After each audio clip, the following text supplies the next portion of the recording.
Para pedagang menolak pembongkaran lapak yang berada di sepanjang Pasar Timur Dobo. Aksi dorong pun tak terelakkan. Para pedagang di Pasar Timur Dobo menghadang laju aparat gabungan Satpol PP. Namun, Satpol PP tetap tenang menghindari konflik dengan pedagang.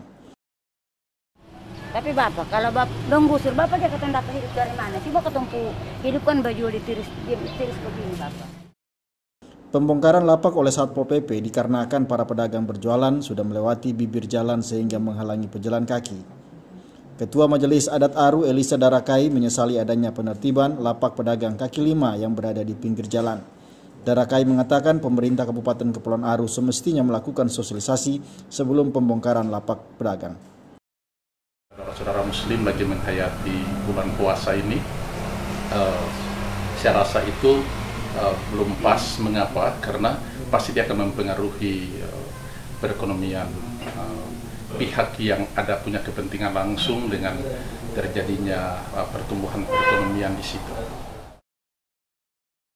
Dari Dobo Kepulauan Aru, kontributor Agus Labetubun melaporkan.